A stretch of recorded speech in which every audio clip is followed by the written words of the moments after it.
You just have to show up. And it's uncomfortable to go to meetings or go to the get together and not know anybody and not know anything to contribute to the conversations.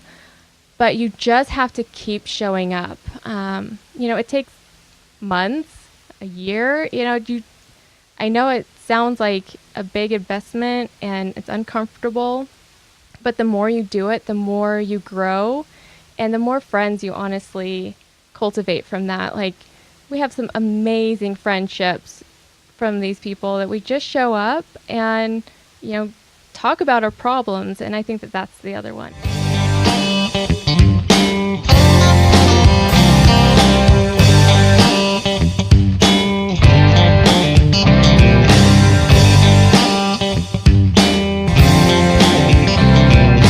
Hey guys and gals, Cole here with Coeur d'Alene Advice Givers.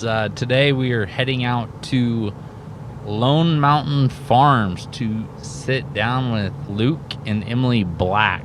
They started this farm out in Athol and have sustained organic practices, which we dive into, as well as Luke is a computer programmer by day, but he's always trying to advance how small farms take hold and how they can survive. And so we talk in the interview a lot about artificial intelligence, how he plans to incorporate that into the farm.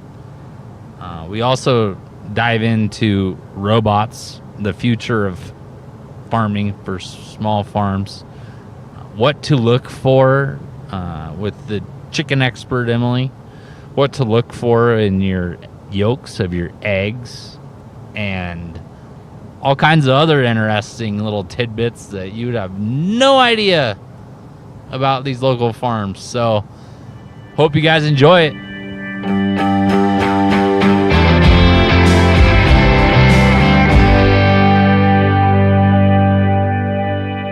Hey everyone, Cole Turnbull with Coeur d'Alene Advice Givers, where we interview Coeur d'Alene business owners, entrepreneurs, and thought leaders to bring Coeur d'Alene residents the best advice from our community's brightest minds. Today we're joined by Luke and Emily Black, owners and founders of Lone Mountain Farms, which is a small farm located in Athol, where their goal is to provide delicious and healthy food for our community through sustainable and organic practices. This isn't your average small family farm, however.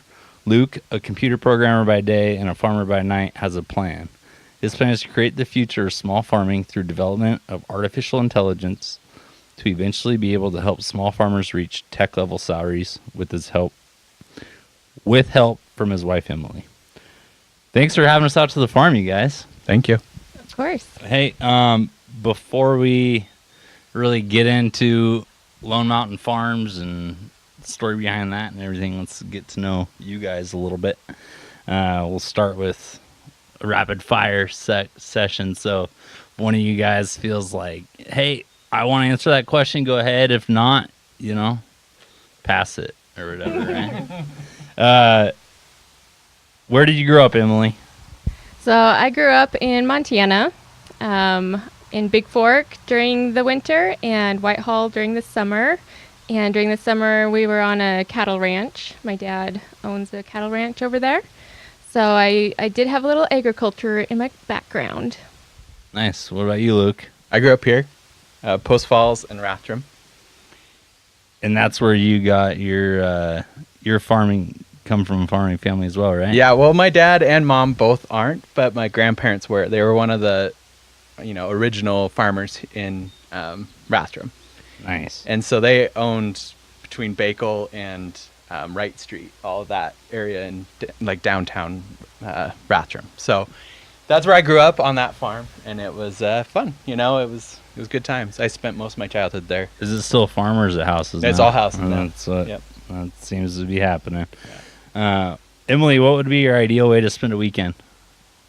Oh, well, of course, in my garden, planting or even weeding. I will do that. But when I am off the farm, I love kayaking or just getting outdoors and kind of exploring. All right, Luke, this one's for you. What job would you be terrible at? Job would I be terrible at? Public speaker.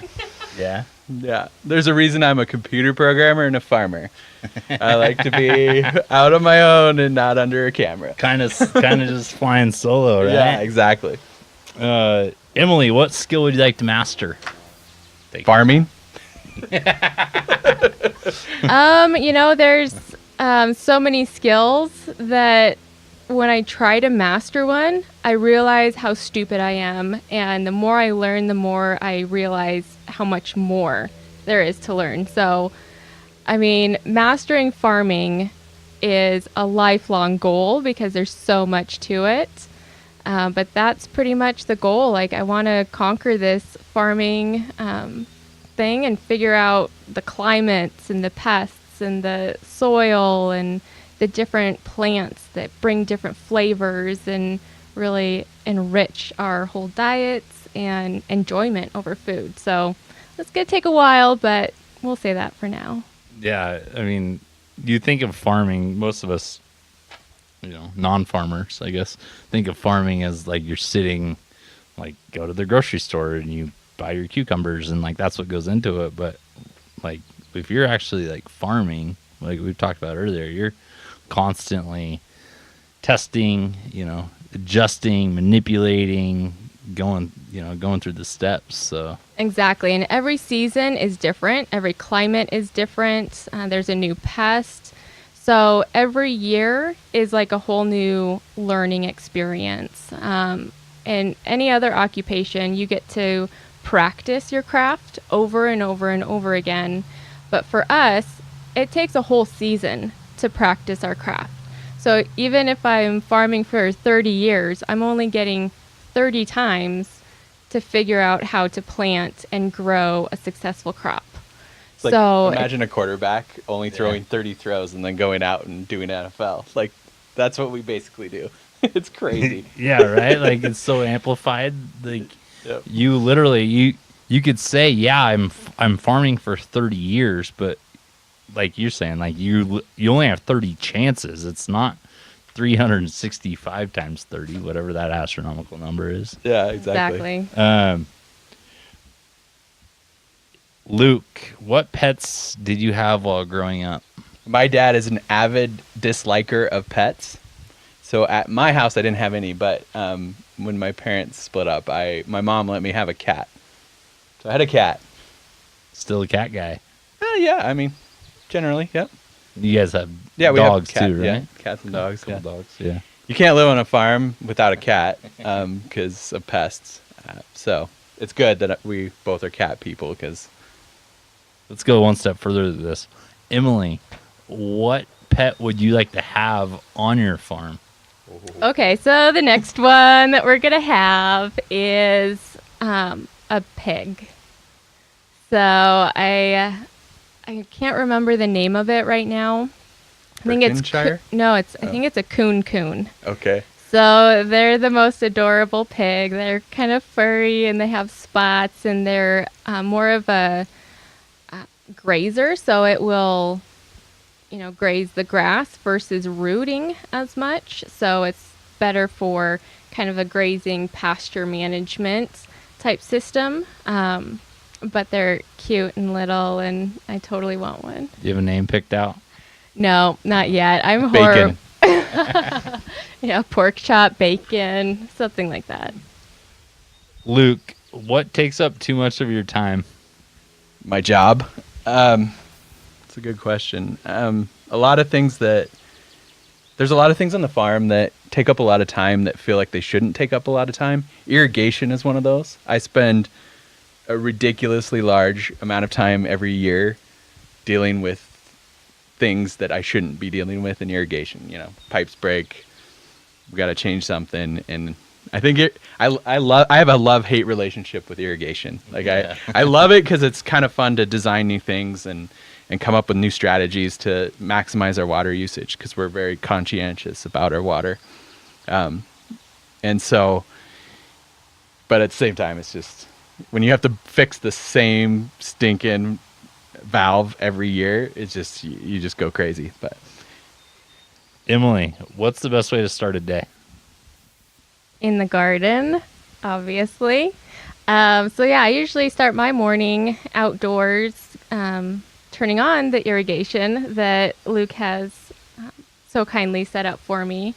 We're working on kind of that automated irrigation system and getting the interface built and all of the different components and so forth so we can really maximize the water on the farm and not have as much waste.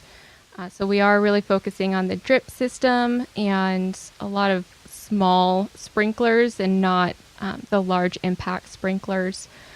So at this point, we are setting all of that up, but I do start my day out in the garden, either weeding or irrigating and just kind of tending.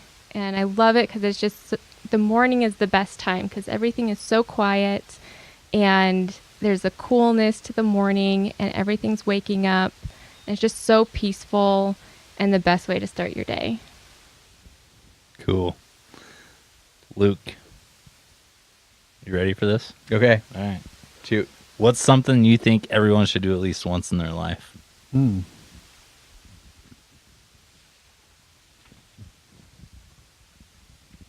I don't know. Travel? What's like?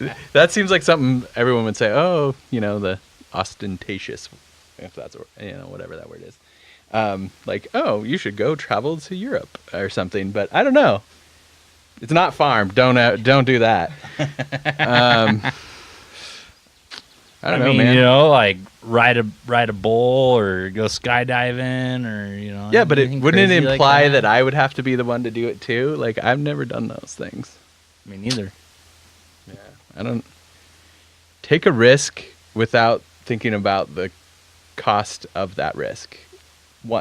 Be spontaneous, basically. All At right. least once. Yeah. For me, that's hard to do. Like, I'm a planner, and that's very hard for me to do. So, I Right? guess I don't know. I mean, I imagine being a computer programmer, you're probably a pretty linear person. Right? Exactly. Like, Yep. It goes in this order, Yep. Drives her crazy. and if it doesn't go in that order, then that's not cool. Yep.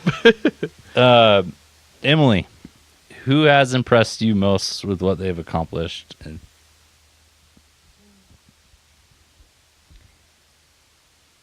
Well, there's a lot of people that we've met in the farming community, especially, that have really surprised me. Just how young they are and how ambitious they are. And I feel like a slacker when I look at them, yet I don't have another minute in my day to do anything. I think the one that inspires me the most, it may be Colette DePhelps. She has really kind of pioneered a lot of the different food system organizations in like the Moscow area and really getting the universities to implement programs to support that and get grants to fund that. So there's just been a huge boom because of her that we have interest and support for a food system educating consumers on where to get local food and how to really support the local farmer and the local economy. So that's really been impressive to me, and she doesn't stop. She's always going for more and she's just so optimistic about everything. I just love it, and I'm inspiring to be like her. So I have one. Can I jump in? Yeah, go ahead, Luke. So one for me is we met through our farming. He's actually him and this other lady developed our co-op that we were part of, a farmer co-op in Spokane. But it's Joel Williamson, and he started Link Foods, which is a food co-op for farmers, local farmers, to get food out to restaurants and institutions and stuff. Really hard for them to get local food. So he got that going, and then he started a malt house, first malt house in Spokane since before Prohibition. So we have a local malt house now to make craft malt here, which is what goes into beer and whiskeys and that sort of stuff. Then on top of that, he's a brewer, and he started the Grain Shed in Spokane. So he's a brewer, a malter, and runs the Link Foods. It's pretty crazy. Busy guy. Yeah, he's younger than I. He's 30, young 30, early 30s. Hey, getting it done. Yeah. All right, let's dive into Lone Mountain Farms. How did Lone Mountain Farms come to be? Well, do you want me to tell the story? As you said, I'm a programmer. I have been for 20 years. This is my 20-year anniversary. I started when I was 16 programming. And I've been on the computer since I was 16 pretty much. And so we lived in Post Falls, and one day we were just like, wow, we are overweight, in terrible health, and we just feel like crap, and it's like we need to get outside and do more stuff. And we're just not really sports people, we don't do a lot of sports stuff. So we're like, well, what can we do to get outside? And we had started gardening in the backyard, and we're like, this is kind of fun. And my mom lives in Rathdrum, and she has kind of an acreage area, and she's like, oh yeah, come over and try it out here in a bigger scale, And so we started growing for our friends, us and our friends there, and selling it to our friends. And it kind of just like snowballed from that. It was like, oh, okay, wow, I really like doing this. Oh, okay, now I can take it the next step further. And I had been growing hops at my mom's house for a while before we did that. So I kind of had a field set up, and I knew I wanted to grow hops. I just didn't know what scale I wanted to grow hops at, because I've always been kind of a brewer at heart. And so we kind of got the idea. It was like, okay, let's get out, get some property, and start trying it, and really doing it. And so that's kind of how it developed. I don't know. Did I miss anything? I don't think. No, that's really how it developed. And I think just the passion for what we were doing just helped that whole snowball effect, because we just loved it. It's like, this is a passion of ours, and we get to do what we want to do. We started grains because Luke wants to get more involved with the actual malting process of barley and creating our own estate beer and so forth. So, it's just so fun. We're in control. We can do whatever we want to do. And I think it's just liberating to have a farm. Was it something that you guys dreamed of as kids? Absolutely not. No. No, I had nothing to do with farms when I was a kid. Yeah. You grandma and grandpa had me out there working in summer, and I'm done with this. I'm never doing it again. Yeah, totally. Yeah. I read an article that was written about you guys from Matthew Weaver at the Capitol Press, and I found it really interesting how you plan on moving forward with, your computer background on what your farm's going to look like here in the future. And what's your vision, Luke, of farming? Sure.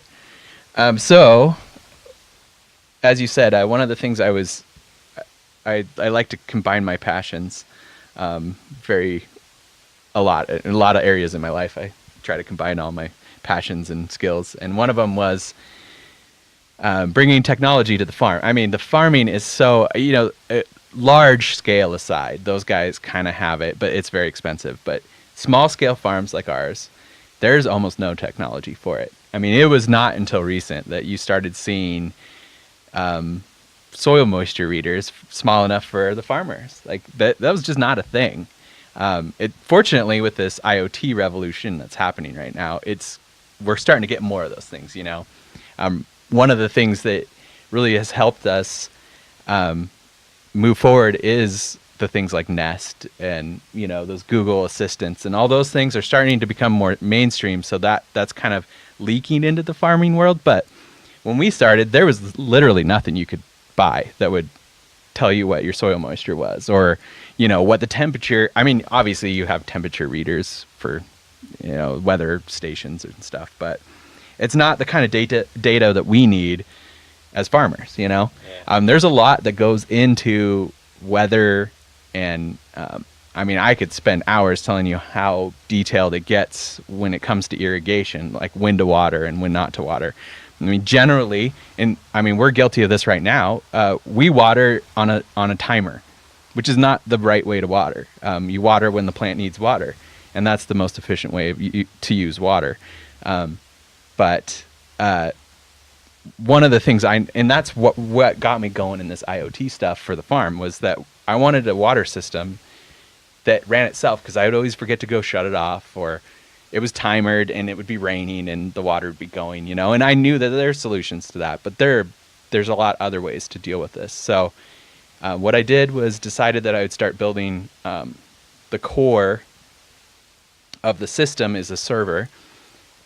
We actually call it Skynet from Terminator, because it runs everything here.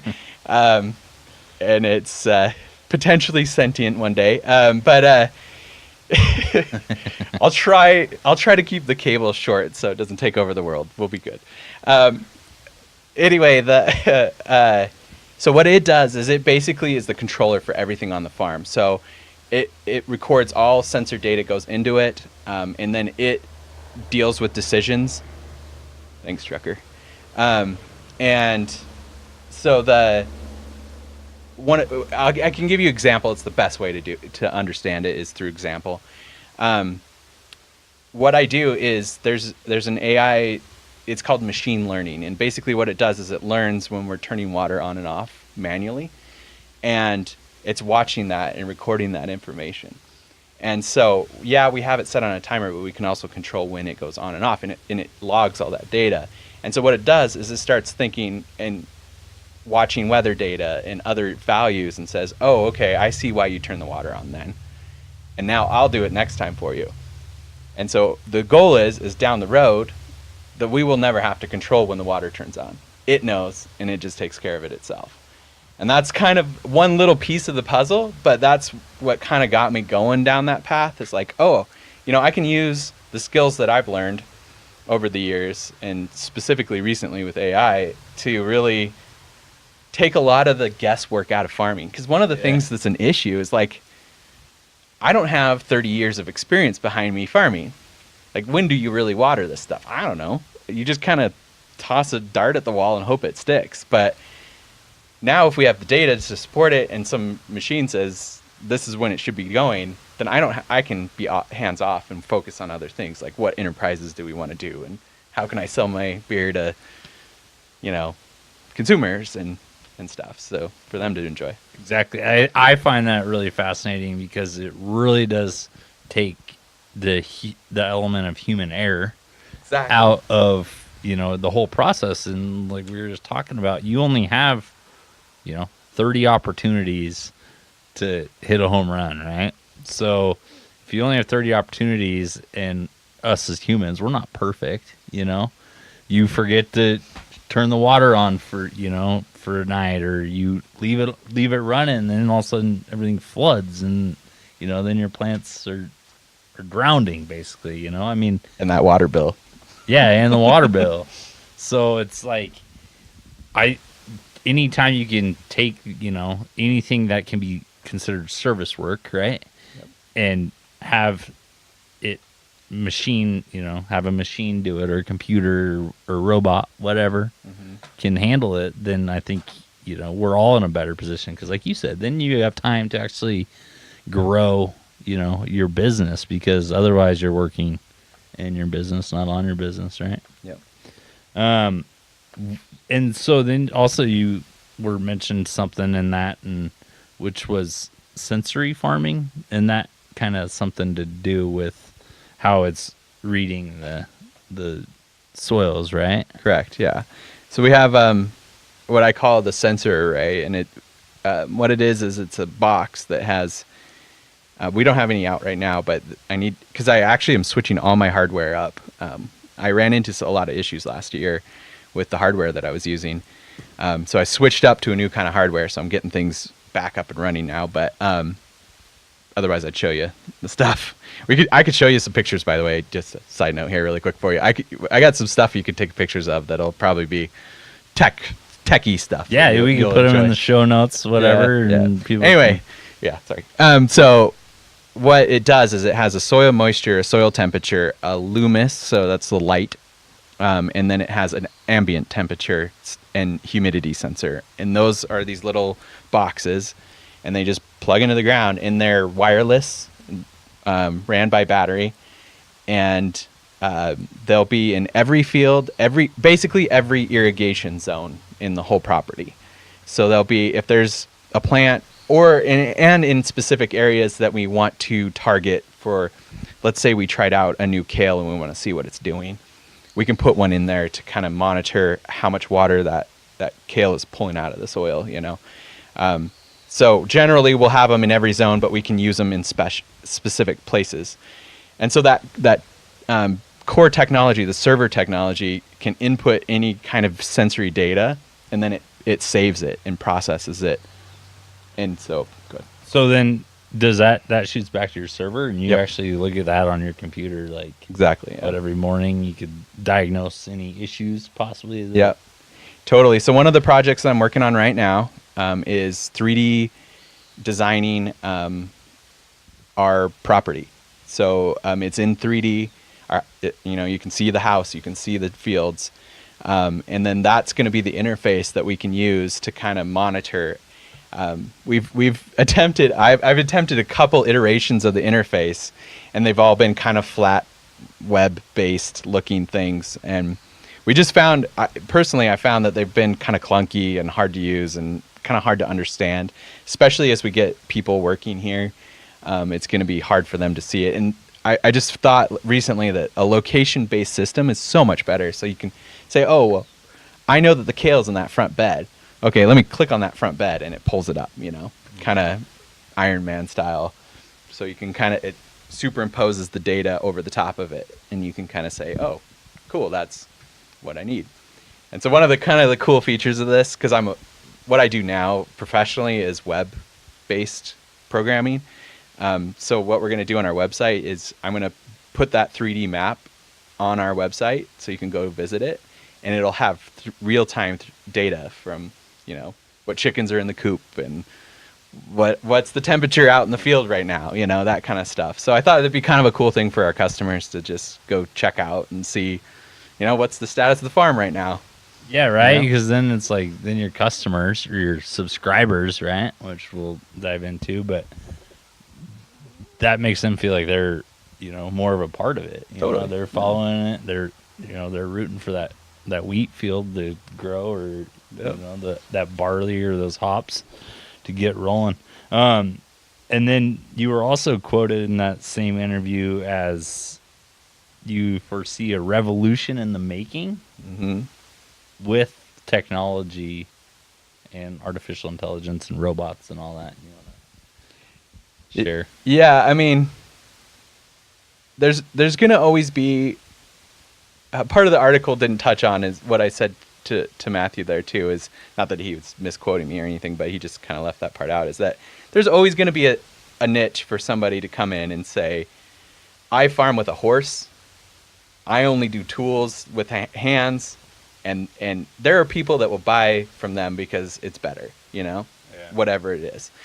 But I think generally speaking, and this is what I was getting at, is that you won't be able to be a small scale farmer without knowing how to program. Like, it's just, you got to know to code, because you won't be able to keep up with people like us, because we can automate our processes so much that we can grow, those perfect tomatoes every time because the robots are out there doing it. And it's going to be hard to compete with that because they can run 24 hours a day, and it's a sad fact of robotics and AI. I mean, that all jobs are going to deal with that soon.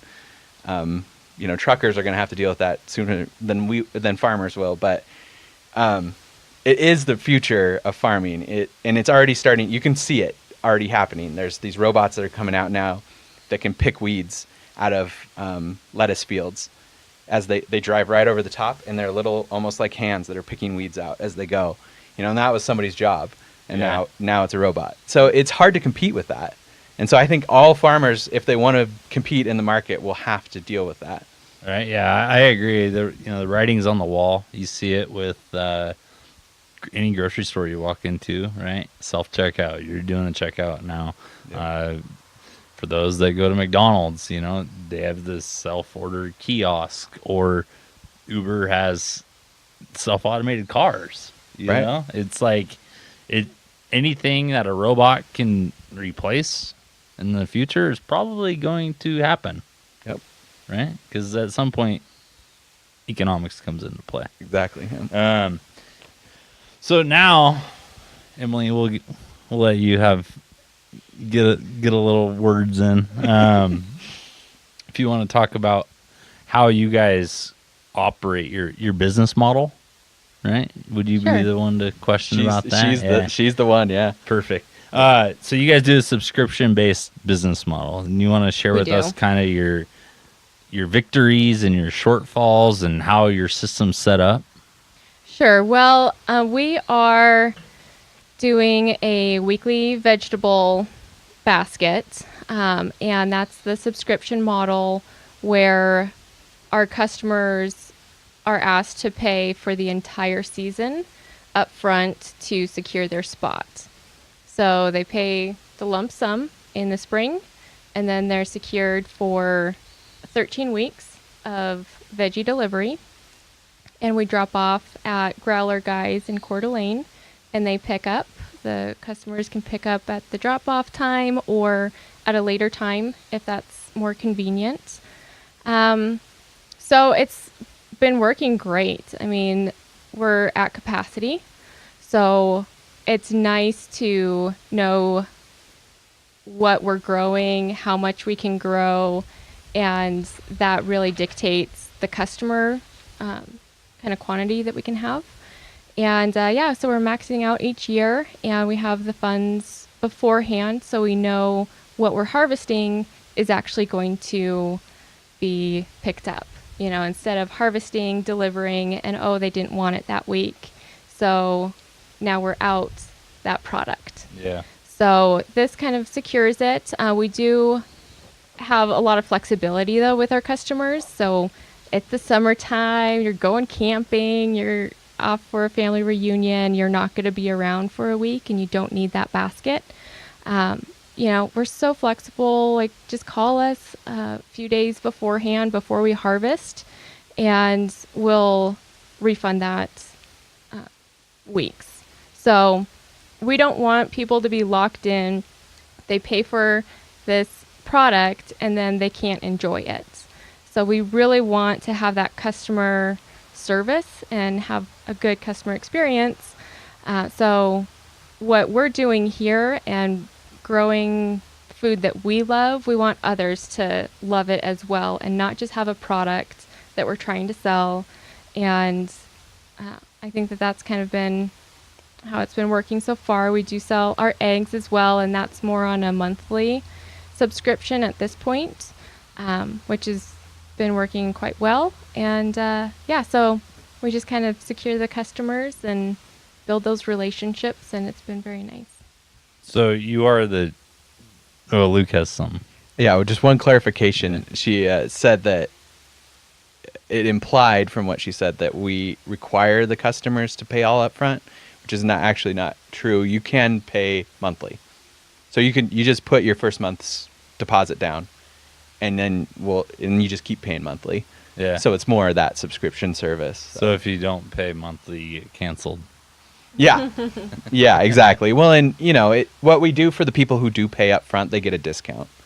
Okay. So they're incentivized to basically, because it helps us, and that's why we do it, is because seeds cost a lot of money. It doesn't seem like it, but they do. We spend a lot of money on seed and on fertilizers and on all our stuff that we do, and so it's nice to get that, and that's why they have that CSA model that everyone's probably heard about, the community supported agriculture. And that's what that is you basically say, I'm going to help the farm, and in return, I'm going to get vegetables for it. It's great. It's cool. It's awesome. I strongly recommend doing it. But we felt that it was it kind of hurt the customer a little bit. We kind of come from the backgrounds of the marketing world, and we kind of felt like it was kind of limiting to the customer, and we're always customer first kind of people. And so it was like, okay, well, how can we take that cool model but also help our customers out too? So that's kind of why we went with the subscription model.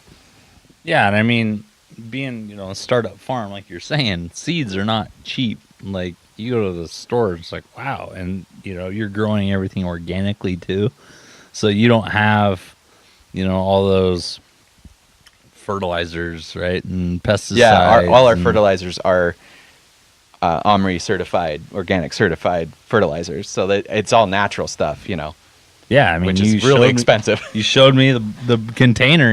It's like this is not just like spray it down, watch it grow 3 times the size that it should be with steroids and all that other stuff, which is cool. But I'm sure that cuts into the checkbook a little bit more as well, right? Yeah, definitely. When you're growing organically, everything takes a little bit longer, because especially with the pest and weed situation, you can't just spray for pests or weeds. You're out there hand picking and you're hand weeding, and you're dealing with all of the different aspects that come along with just the cycle of life. There are going to be bad pests, but there are also good pests that come in and can help you. So as long as you're working on that ecosystem and really facilitating places for all of the different other beneficial insects to come in and help you out, but that takes a long time. And especially for us, we're really trying to build up our soil. The soil nutrients really is all that matters when it comes to how nutritious that plant's going to be. So when you're building up your own soil and you can't just spray something or have that chemical that's really been modified to develop that plant, you're wanting to build that ecosystem so all of those beneficial insects and everything works together. That's time, and that's a lot of extra off-farm resources that you need to be bringing on farm for different manures and organic hay and mulching and all that type of thing. That those are surprisingly large costs. Yeah. Try finding organic hay. It's ridiculous how hard it is. Like, it's insane. And how expensive it is. That seems so not a thing. Like, why is that a thing? But it is. It's so expensive. It's ridiculous. Everyone sprays their fields, So that's one of our stack compost. That's what we use as a base layer of that is that organic hay up there. It's never had any chemicals put on it at all, ever. And there's one guy that does it that we could find. And they're not cheap. Yeah, I mean, all kinds of issues, right? Yep. I wanted to actually dive into chickens.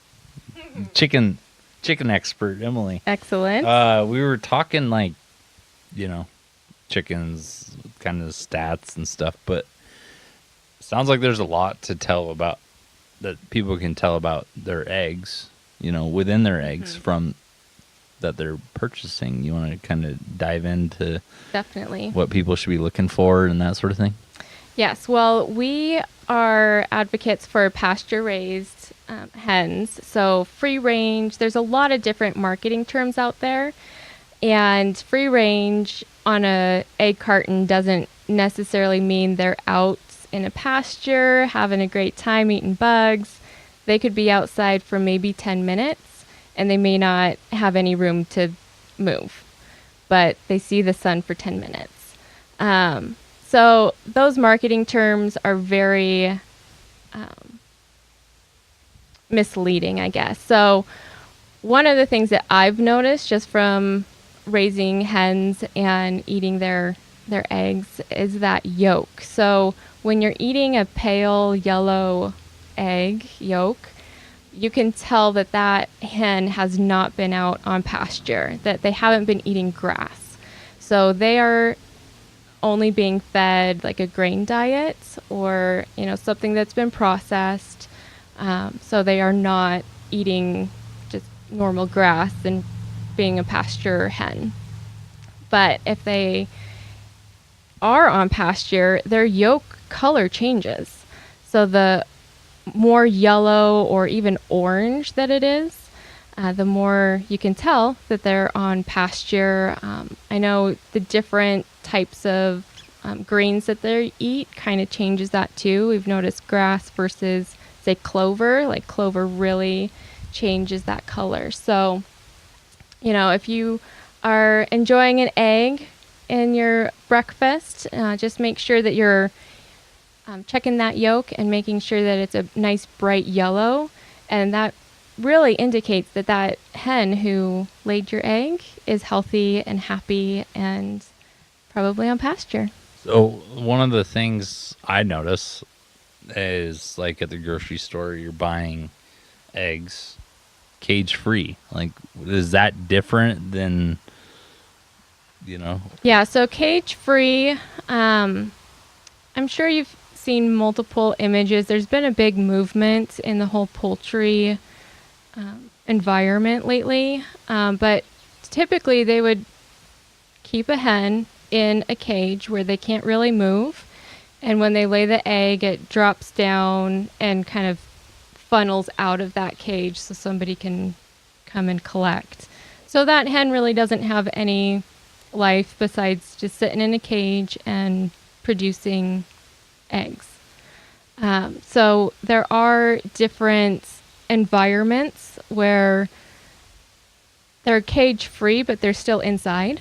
So they don't have any access to outside. So even though they're cage free, that doesn't necessarily mean they have any room to move. I mean, they could just be in a large facility and in the same type of conditions. They might have a little bit more space.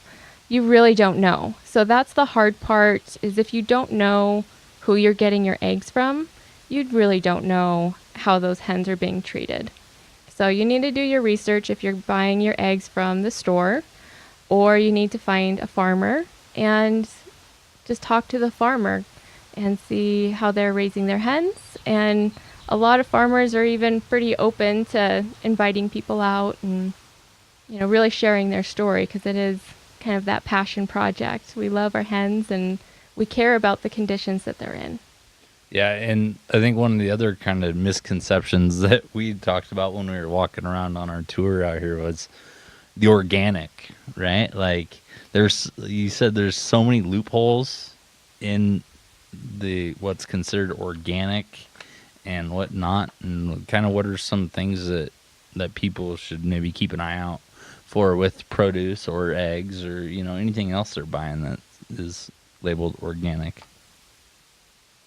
So organic standards, I think everybody has a good view of what a nice farm looks like and an organic farm should be, but the standards are technical. They're technicalities, and if you spray 30 feet away, you can have that section organically certified. Okay, well, that's a guideline.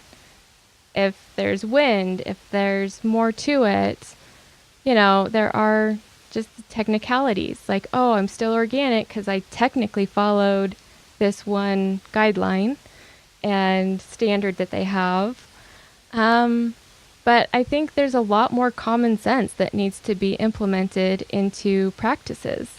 And unfortunately, our society is kind of dictated by standards and marketing terms, and you can't trust a farm that you don't know.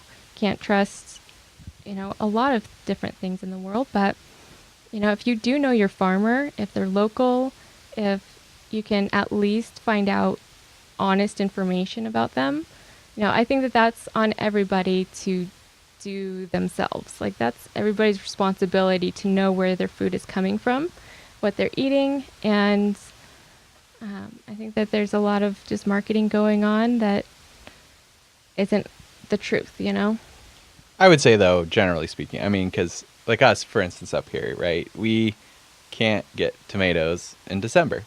You just can't, and so you got to make a decision when you go to the store. Am I going to get non-organic or organic, and we choose, when we're at the store, we choose organic because at least it's better than knowing that they went through and crop dusted it. I mean, most of the organic approved pesticides and herbicides are still nasty things. I mean, we're talking, you don't want to put them in your body, but it's better than Roundup, or some of the other ones that people use. So it's like sometimes you got to pick your poison, literally. Yeah. And when you don't have a choice of knowing your farmer and that sort of stuff, I mean, we do it personally. We'll go to the organic section for our produce because it's better than nothing, But yeah, it's tough. I mean, it is crazy. I got this quote, and see if I can remember it, that I heard the other day. It was like, they say you are what you eat, but you are what you eats. Right? Right. Yep. So like you're eating, pesticides basically, if in some of these fruits and vegetables and that sort of thing, which kind of I was thinking about it. And I was like, man, like, I never really thought of it that way. I was always just a guy like, hey, this looks good. It's cheaper. I'm going to buy this, and not really thinking about what was put on or in that thing that I'm putting in my body to make it be cheap or look good. Yeah. Not something that a lot of people consider. Yeah. So if you guys could go back, you just could go to either or both of you, whatever. If you could go back in time, what advice would you give yourselves? Well, I think I've had a lot of learning lessons, but I don't know if I would actually take my advice because of who I was.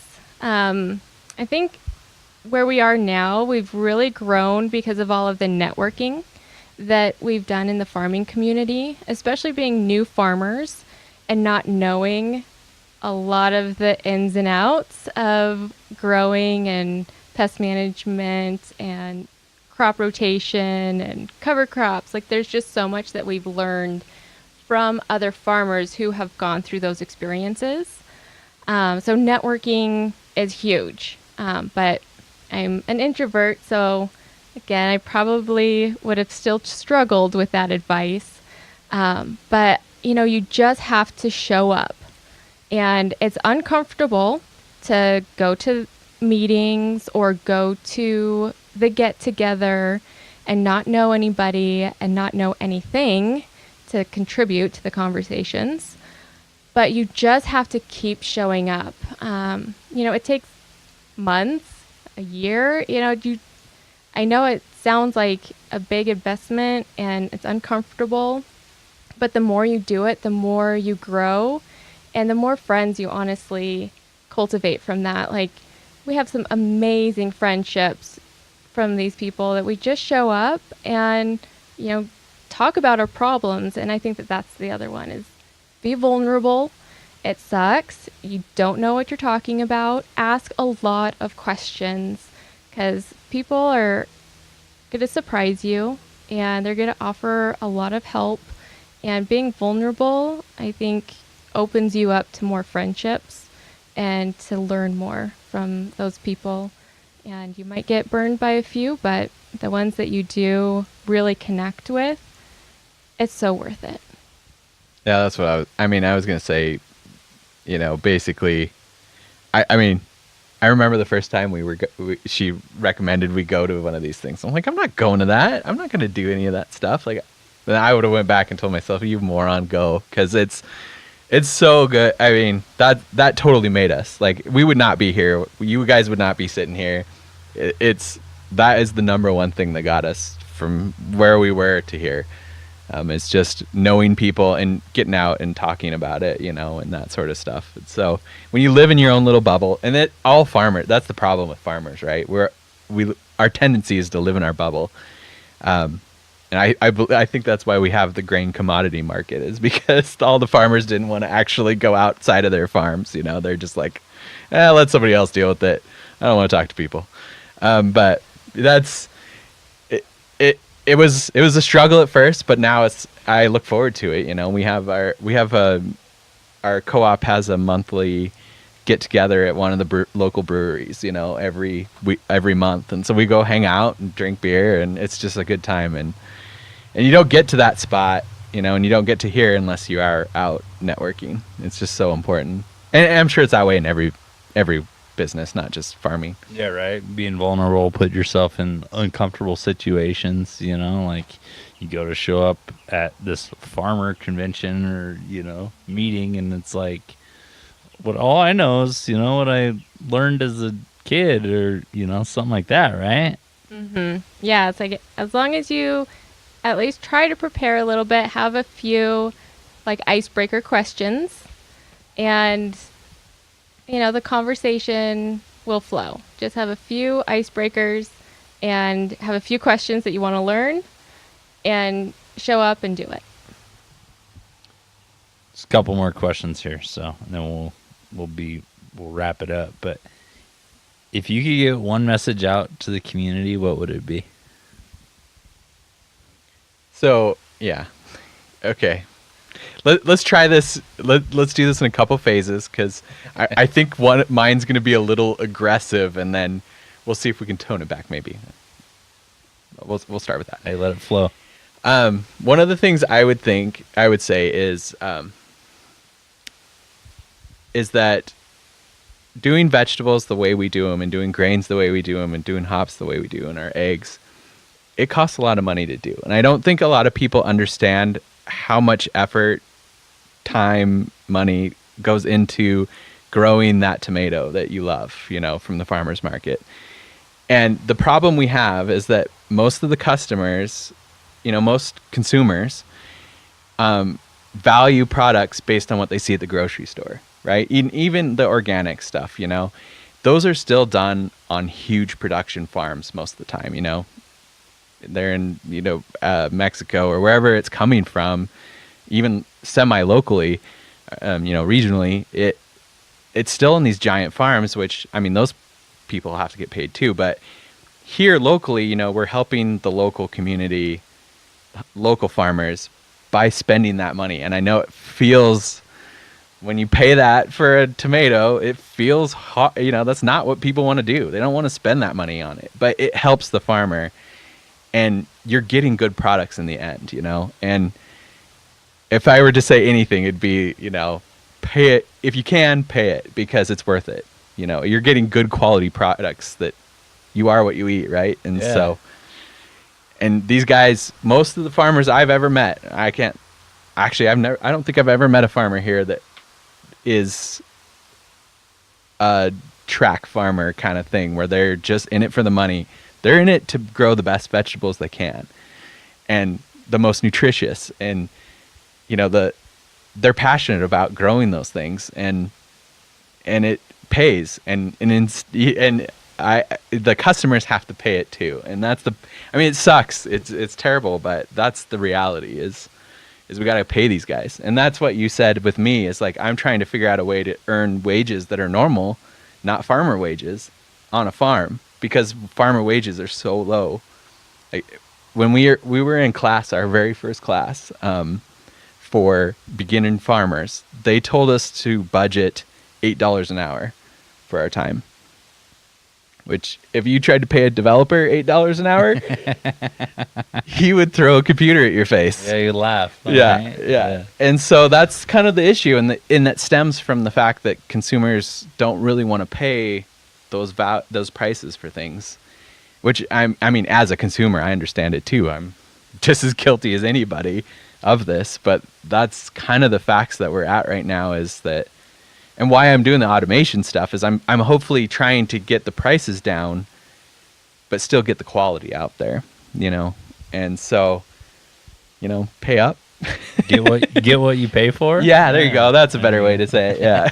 Well, and I think that there's a bigger story to that as well, because there's so many costs when you go to the doctor because you're having gut issues, or, you know, having a healthy diet and nutrient-dense food, free of pesticides and so forth, really helps your entire physical body, mental, and so forth. So it's not just the cost of being full and getting the calories for the day, but it's the cost of potentially not going to the doctor or lowering your insurance costs and just the long-term effects of, eating healthy and really kind of protecting yourself and your body for the long term.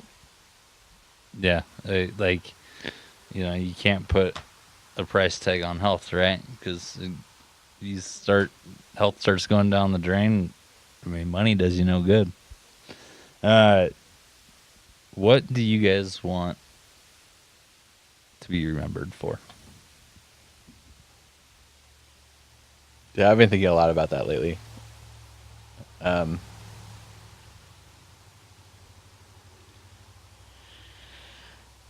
Maybe bringing automation to the small farmer, maybe AI, that kind of thing. I don't know. I spent so many years in tech that kind of feels like my default answer now, and I don't really want it to be.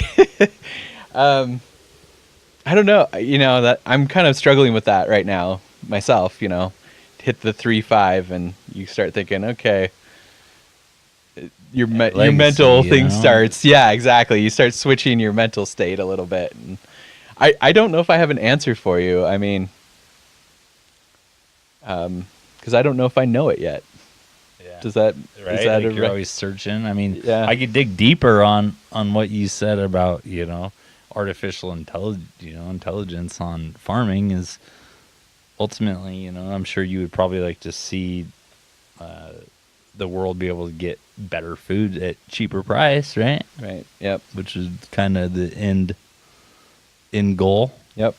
Either cheaper price or higher wages for the farmer. Yeah, totally. Yeah. What do you want to be remembered for? What do you want to be remembered for, Emily? So I don't know if I necessarily want to be remembered for something. I just want to have a big impact in people's lives and encourage them to aspire for the passions that they have, just like our passion for farming. There's been so many people that have helped us along the way. Like, I want to be one of those people that people remember me because I inspired them and encourage them to take those risks and get them connected with the right people that will make those dreams come true. Awesome. And one more thing that I passed over that I didn't even have it highlighted, but we were talking about the artificial intelligence and, kind of where you see the future of farming being, Luke. And also something in that article, you talked about robots, and you've brought it up, today, is robots in farming. What is your take on that?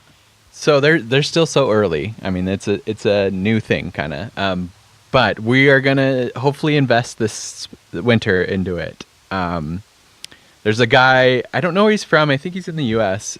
He's developing something called the FarmBot. And the FarmBot is basically a CNC machine for farming. So it has an X, Y, and a Z axis that you can go in and program this thing to go in and plant seeds. It waters, it fertilizes. It does everything pretty much except, it even weeds. It does everything except harvest currently.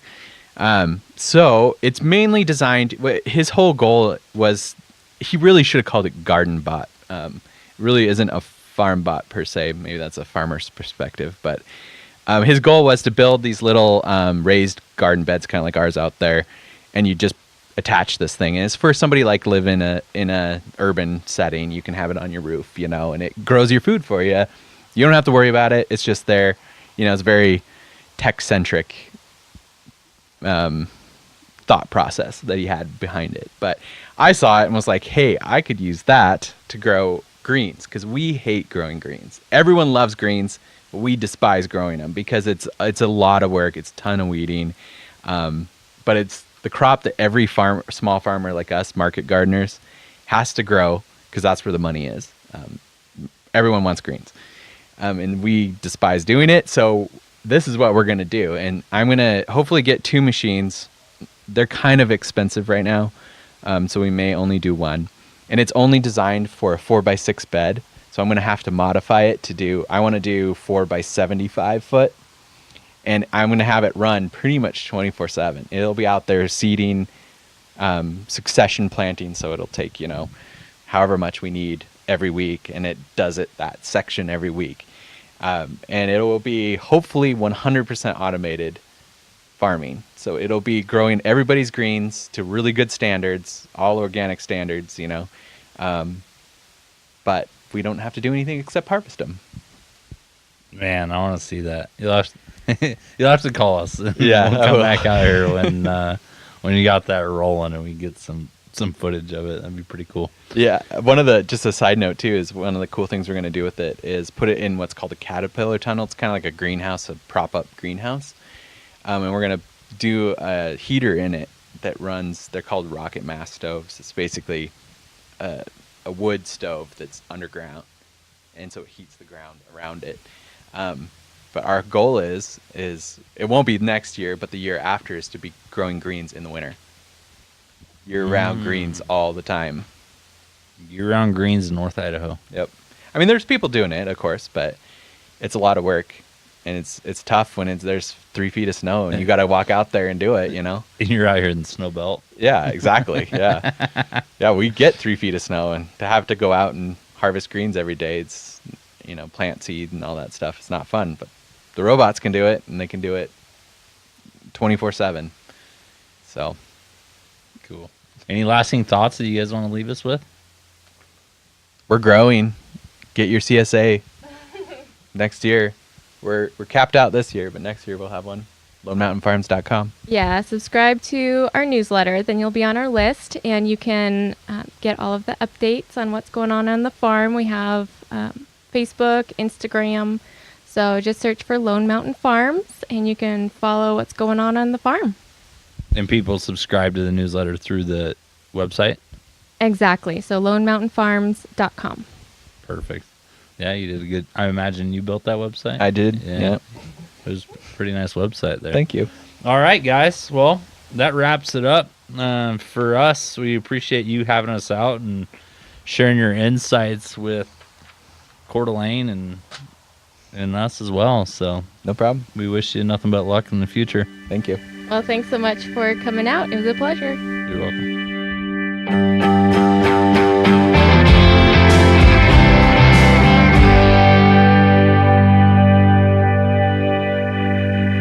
Well, that was a fun interview. I learned lots that I did not know. Did you know, this one fact that we didn't talk about in the interview, but did you know that if you go to buy chicken at the store, like the farm store, you got a 30% chance that it's going to be a rooster? Just a fact for you, a farm fact.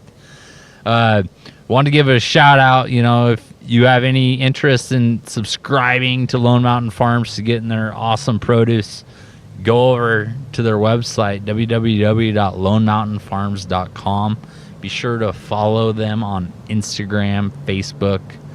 Subscribe so you can be on the list. They're sold out this year for memberships and subscriptions, but next year you can subscribe, get yourself on the list. They're growing. So awesome food. Also, be sure to like Coeur d'Alene Advice Givers on Facebook, Instagram.